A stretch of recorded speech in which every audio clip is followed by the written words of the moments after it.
लगभग 1 साल पहले जब से रॉयल घोस्ट अपनी नींद से जागा है, वो क्लैश रॉयल में एक भूत बनकर सभी ट्रूप्स को डरा रहा है। और इस 1 साल में हमने रॉयल घोस्ट के बारे में काफी कुछ नया जाना, पर बावजूद इसके अब भी रॉयल घोस्ट का व्यवहार बहुत रहस्यमय है। रॉयल घोस्ट जो वैसे तो क्लैश रॉयल में देखा जाता है, पर इस साल की हैलोवीन पर हमने स्केलेटन किंग के साथ रॉयल घोस्ट को भी क्लैश विलेज में देखा। और एक नॉर्मल लिग्जर की ट्रूप होने के बावजूद जिस तरह रॉयल घोस्ट वॉल्स के आर पार और चीजों को फ्रीज कर देता है, उसे बहुत खास बना देता है। पर ऐसा क्या हुआ जिसके कारण रॉयल घोस्ट क्लैश विलेज में आया, और वो क्लैश विलेज में इतना अलग क्यों है? आइए जानते हैं ये स्टोरी ऑफ रॉयल घोस्ट में।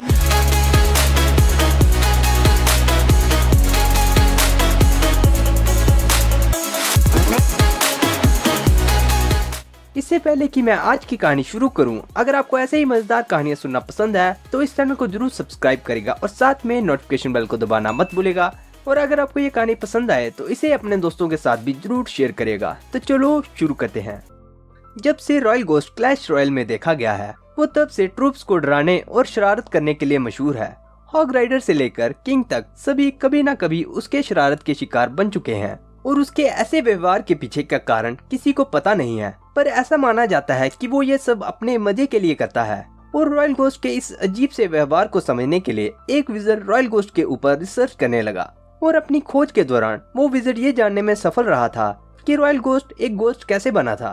पर इसके अलावा रॉयल घोस्ट के बारे में कुछ और जान पाना उस विज़र्ड के लिए मुमकिन नहीं था, क्योंकि रॉयल घोस्ट कोई आम ट्रूप नहीं थी, और वो किसी आम ट्रूप की तरह क्लैश एम्पायर के किसी घर में नहीं रहता था, बल्कि वो बिल्कुल अलग स्पिरिट्स वर्ल्ड में रहता था, जहाँ कोई आम ट्रूप नहीं जा सकती थी, जिसके कारण उसका व्यवहार लंबे समय तक एक रहस्य बना रहा। पर सब बदल गया जब क्लैश रॉयल में एक बड़ा सा मीटियोर गिरा। उस मीटियोर के गिरने के साथ पहली बार रॉयल घोस्ट के अलावा कोई और ट्रूप स्पिरिट वर्ल्ड जा पाई थी, और वो ट्रूप थी क्लैश विलेज से बारबेरियन किंग।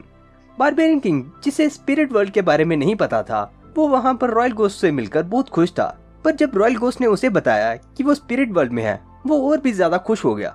रॉयल घोस्ट ये देखकर हैरान था, पर बारबेरियन किंग ने देखा रॉयल घोस्ट खुश नहीं था, इसलिए उसने उससे पूछा कि वो उदास क्यों है। रॉयल घोस्ट ने उसे बताया कि मैं जानता हूँ कि तुम सोच रहे हो, मैं जो हर किसी को डराता हूँ उदास कैसे हो सकता है, पर असलियत में मेरी ऐसी हालत के कारण मैं बिल्कुल अकेला हूँ। जब मैं अरीना में होता हूँ सभी मेरे पास आने से डरते हैं, और जब मैं यहाँ वापस स्पिरिट वर्ल्ड में आता हूँ मैं बिल्कुल अकेला होता हूँ। रॉयल घोस्ट की बात सुनकर बारबेरियन किंग ने कहा कि तुम अकेले नहीं हो, मैं जानता हूँ तुम्हें कैसा लग रहा है। बारबेरियन किंग ने उसे बताया कि जब वो पहली बार बारबेरियन किंग बना था वो भी बिल्कुल अकेला महसूस करता था, पर जब मैं बारबेरियन किंग बना मैं बाकी सबसे बिल्कुल अलग बन गया था, और किसी नॉर्मल बारबेरियन की बजाय मैंने मान लिया कि मैं अलग हूँ।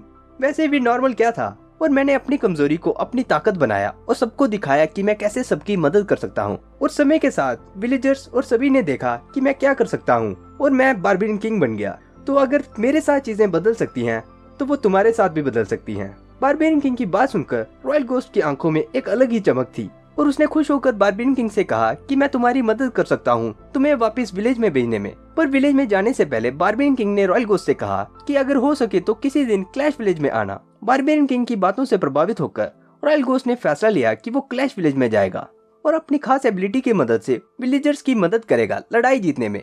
और क्लैश विलेज में पहुंचने पर उसे याद आया कि वो एक विज़र्ड था, इसलिए उसने आइस विज़र्ड के स्पेल को अपनी तलवार में डाल दिया। और जब हैलोवीन खत्म हुई वो विलेजर्स की मदद कर बहुत खुश था, और क्लैश रॉयल में वापस जाने से पहले उसने स्केलेटन किंग को फिर से एक नॉर्मल किंग में बदल दिया। तो ये थी कहानी कैसे आया था रॉयल घोस्ट क्लैश विलेज में। उम्मीद है आपको ये कहानी पसंद आई होगी दोस्तों। अगर आपको ये कहानी पसंद आई है तो इस वीडियो पर लाइक छोड़ना मत भूलेगा, और साथ में जाने से पहले कमेंट्स में जरूर लिखिएगा कि आप अगली स्टोरी किसकी देखना चाहोगे, आर्चर की, गॉब्लिन, ब्रॉल स्टार्स के ब्रॉलर्स की। तो आज की कहानी में बस इतना ही दोस्तों। देखने के लिए शुक्रिया, फिर मिलते हैं एक और मजेदार कहानी के साथ। देखने के लिए शुक्रिया, फिर मिलते हैं।